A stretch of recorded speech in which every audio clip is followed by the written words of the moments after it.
সিতারে জমিন পার আমির খানের পরবর্তী ছবির প্রথম লুক, ছবিটির মুক্তির তারিখও ঘোষণা করা হয়েছে। সোমবার ৫ মে বলিউড সুপারস্টার আমির খানের প্রযোজনা প্রতিষ্ঠান আমির খান প্রোডাকশনস বহু প্রতীক্ষিত সিতারে জমিন পারের প্রথম লুক পোস্টার উন্মোচন করেছে। এছাড়াও নির্মাতারা আরও জানিয়েছেন যে ২০০৭ সালের তারে জমিন পারের আধ্যাত্মিক সিক্যুয়েল এই ছবিটি ২০ জুন প্রেক্ষাগৃহে মুক্তি পাবে। ফার্স্ট লুকে আমিরের সাথে ১০ জন নবাগত অভিনেতা আরুষ দত্ত, গোপী কৃষ্ণ ভার্মা, সম্বিত দেশাই, বেদান্ত শর্মা, আজুষ বনসালি, আশিস পেন্ডসে, ঋষি সাহানি, ঋষভ জৈন, নমন মিশ্র এবং সিমরন মঙ্গেশকরকে দেখান।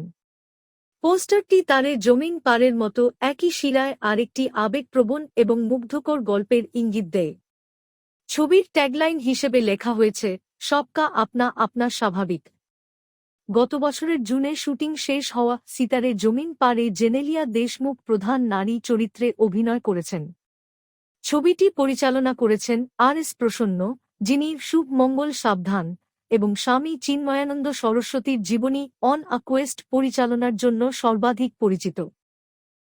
দিব্যনিধি শর্মার চিত্রনাট্য নিয়ে নির্মিত সিতারে জমিন পার এর সঙ্গীত পরিচালনা করেছেন শঙ্কর হাসানলয় এবং গান লিখেছেন অমিতাভ ভট্টাচার্য।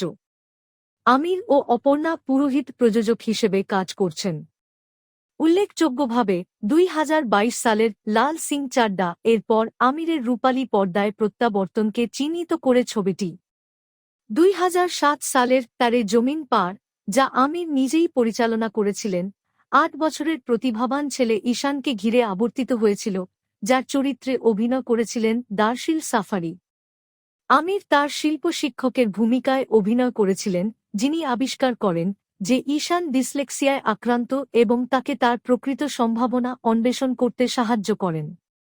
ছবিটি ব্লকবাস্টার হয়ে ওঠে এবং হিন্দি সিনেমায় ব্যাপকভাবে একটি কাল্ট ক্লাসিক হিসেবে বিবেচিত হয়।